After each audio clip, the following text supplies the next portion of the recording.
Hi, how to do two types of animation really easily.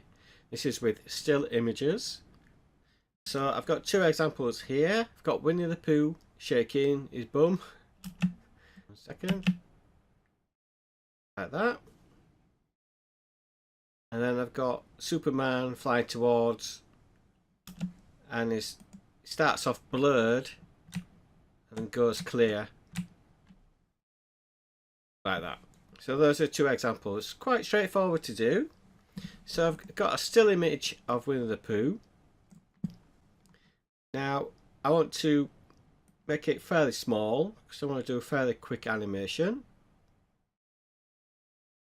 So what I do, I put the first frame there and I go copy it and put the second frame there. So obviously you've got two frames the same position. Now to make it look like it's animated, if you click on Event Pan and Crop,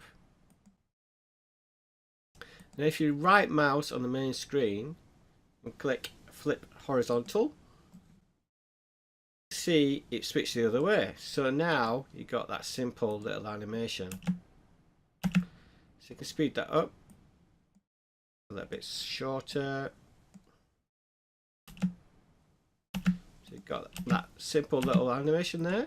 So now you just press on the first one and then shift key second one to copy, and then copy both, and then you align it afterwards, the marker, and press Ctrl V to paste, and just keep doing that for as many times as you want. So now if I play it back now, got a simple animation between the two. Now with this one, I actually did a slightly transition as well. So I can do that with this. So I'm going to do a tiny little transition. I'm going to copy it.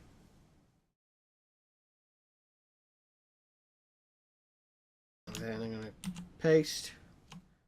Step back, paste, step back, paste, step back, paste, step back, paste.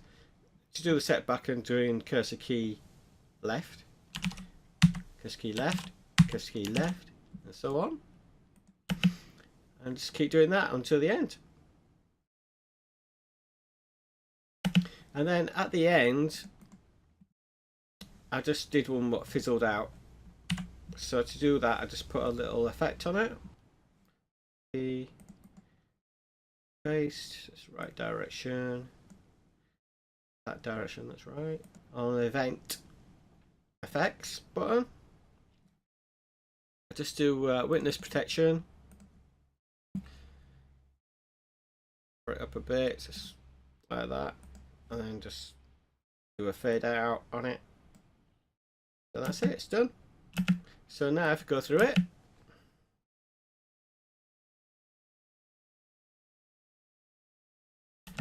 that's perfect. So exactly what I wanted. Now with Superman one, slightly different. I'll just put the background across. Now if you go drag and drop the Superman image, you see it's just a still image right at the front. Now to do this one, I just did a zoom effect.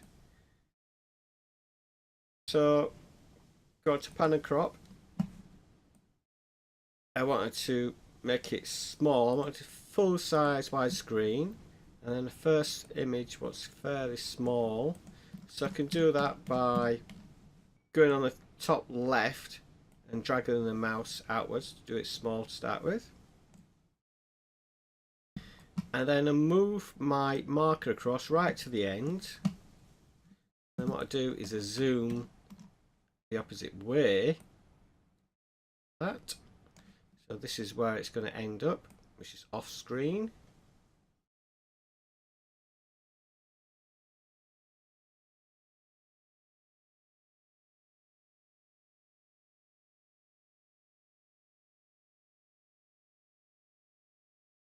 Move that to one side slightly.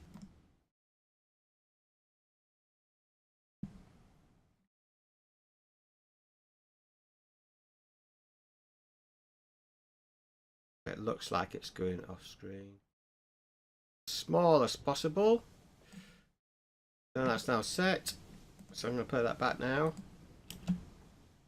Also I can do a fade in, make it look a bit more realistic.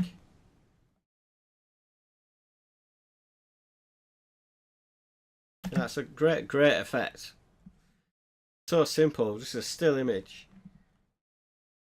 So to enhance it a bit, I put a little bit of blur on it.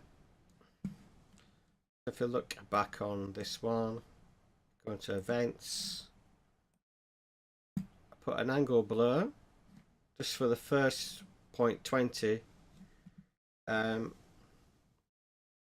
So go on event FX button. Now select linear blur.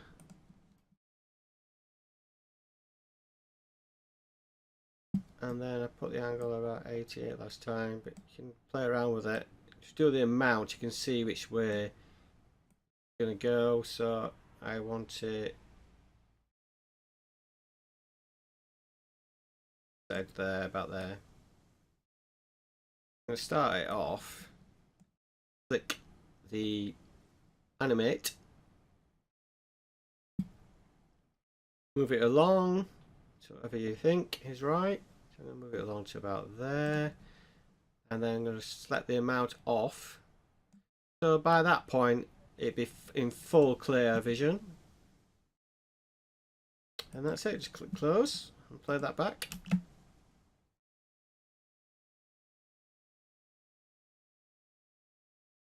So that's the second way to animate. Give it a try.